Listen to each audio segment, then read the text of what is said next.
Anybody from the audience here? Do you have a question? Yes, I'll come to you. Please come and ask the question. Yes, come here. Hold on to your question afterwards.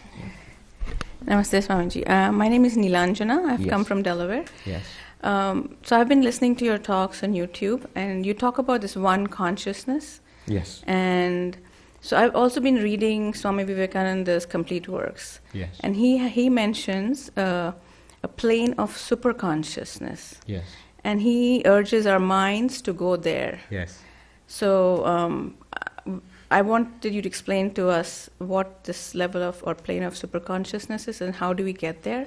Yes. And the other question I had was, he mentions meditation, so is that the only way? That was my question. Right. And the other question I had was, you talk about enlightenment through the path of knowledge. Is that Yes. the only path to Yeah. enlightenment? Right. So, what is this super consciousness? Because we're talking about one awareness, one consciousness, and Vivekananda does mention a number of times. He says from the unconscious to the conscious to the superconscious. The superconsciousness is this pure consciousness which we're talking about. The Turiya of the Mandukya Upanishad, the Sakshi, Atman, Brahman, pure awareness. Today I use the term bare awareness. That awareness in itself, our real nature, that is that superconsciousness when it is appreciated in its real nature. Otherwise, what happens is, how do you distinguish it from the awareness which we have now? What we have now, what kind of awareness do we have now? If you look, you will say, here I am aware of your voice, I'm aware of seeing things, hearing things, I'm aware of thinking, desiring, feeling, remembering, forgetting, I'm aware of enjoying, suffering. All this is our awareness, the awareness in which we live our lives. And sometimes I seem to sink into unawareness, like deep sleep or unconsciousness or even coma or whatever, or anesthesia. So our range of experience is sometimes lack of awareness and sometimes this awareness which we have, the worldly awareness which we have, externally and internally in our minds. Are you with me? This is what is called consciousness and unconsciousness by Vivekananda. What is the relationship of this with the pure consciousness? That witness consciousness, the pure consciousness, the Turiya, Atman, whatever you call it, channelized through the inner instrument, mind and sense organs, is what we are experiencing now as this awareness. In Sanskrit, in Vedanta, they have very specific terms for it. Swarupa jnana, vritti jnana. Jnana means consciousness or awareness or knowledge. Swarupa jnana, what it is, it's in its real nature. It's pure consciousness in its real nature.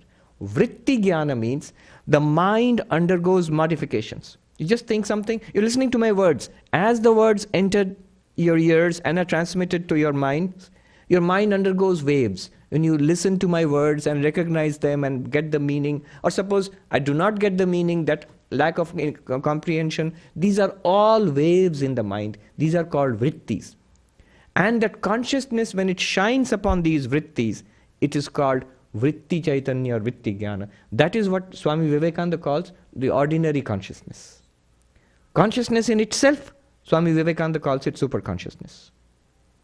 And when these vrittis cease, as in deep sleep, as in unconsciousness, then what happens is this ordinary consciousness ceases. And so we feel it's unconscious, nothing, blank.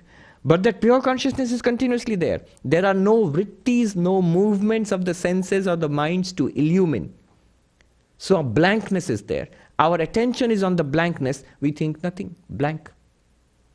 When the mind moves into vrittis, we say that, oh, now there is something. I see, I hear, I smell, I touch, I desire, I love, I hate, I remember, I forget, I understand or do not understand. These are all vrittis. When these vrittis are silent, blankness, we think nothing, sleep, unconsciousness. But that unchanging awareness is there. We don't know it. accessing it, realizing it, noticing it. I'll just say as simple as noticing it or recognizing it. When? Here. Now. That is called superconsciousness. How do you realize it? Meditation is certainly one way. Usually Swami Vivekananda uses these terms, unconscious, conscious, superconscious, in the context of Raja Yoga, meditation. So what he says is, one way is, when we are using our minds consciously, at that time if you consciously calm the mind down through meditation, it could be that Dirgha Pranava Ucharana meditation which we did, but in Raja Yoga, Patanjali Yoga, there are many types of meditation which are suggested. Ashtanga Yoga, the 8-limbed yoga is suggested. The whole purpose is, while remaining awake, not going into unconsciousness or deep sleep or anything like that, while remaining awake, can I shut down the vrittis of the mind? How do you shut it down? Not by making it blank. It won't work. Other vrittis will keep rushing it. Raise one vritti, like a mantra for example, and replace every other vritti with it. Make the mind absolutely focused and one-pointed, and the next step after that is the mind ceases. That is samadhi. From sampragyata samadhi to asampragyata samadhi. What will happen then? At that point, yoga chitta vritti nirodha, yoga, samadhi is attained, which is cessation of the modification of the mind. Tada drashtu swarupe avasthanam. The pure consciousness, witness, which we are, is then appreciated in its real nature. That is, as unlimited awareness. Not awareness involved with mind. That's what we are aware of right now. If you do not do that, if you're normally active, like we are, walking, talking, thinking, doing, then what happens? Vritti sarupya mitaratra, the 4th sutra of Yoga Sutra. The consciousness, that superconsciousness itself, is now involved with the mind, and we call it ordinary consciousness. So shutting down the mind through meditation, not by making it blank or falling asleep, through meditation, shutting down the mind or cessation of the movements, modifications of the mind, that is one way. The other way is the path of knowledge. Yoga is one way, jnana is another way. What is the path of knowledge? Use the mind itself. Let it go on thinking, because that pure awareness is there right now, isn't it? It has to be there. If I am aware of my thought, then awareness is there. All I am interested in is recognizing the awareness in itself. Let me use my thoughts, let me use the intellect, the faculty of the intellect, to discriminate, to analyze. They say the signal from the noise, they say. So, to analyze the background awareness, not as an object, you can never get it as an object, to recognize it in and through all thoughts. It's like there is a movie playing on a screen. One way of appreciating the unchanging screen, the foundation, the basis of the movie, is to switch off the movie. That is the yoga method. Switch off the movie. Then you can see the screen as it is. Again here, don't be misled by the analogy. The screen is an object. So if you switch off the movie, you can see the screen as an object. But that bare consciousness or pure consciousness, Atman, is not an object. If you shut down the mind, the only way of saying is it shines forth by itself. It's not objectified. So that's one way. Another way is to understand what is a screen and what is a movie. Even while the movie is playing, you understand what the screen is. Is that possible? It's possible. Don't we do that?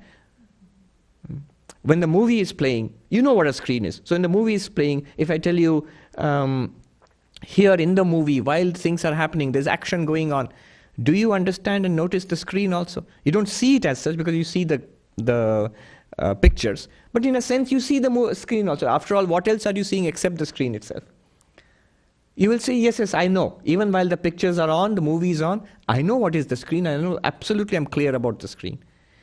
Jnana tries to do that, the path of knowledge. Even while ordinary consciousness is functioning, walking, talking, thinking, doing, even desiring, underneath all of that, you notice the one unchanging consciousness. So that is the path of knowledge. The two are not mutually exclusive. Path of knowledge, how does it work?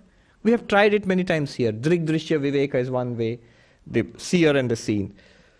The analysis of the three states, waking, dreaming, deep sleep, is another way. The analysis of the 5 layers of the human personality, 5 sheets, Panchakosha, that's another way. There are different modalities, different methodologies of using the intellect to come to a recognition of who we really are. And the two are not mutually exclusive. The path of meditation is very beneficial to the path of knowledge. Just as the path of devotion is beneficial to the path of knowledge, the path of meditation is also very beneficial for the path of knowledge. Quietening the mind makes it much more receptive to the pointing out instructions. In a quiet mind, if it's pointed out, one day you will get it. That breakthrough happens. All right, thank you.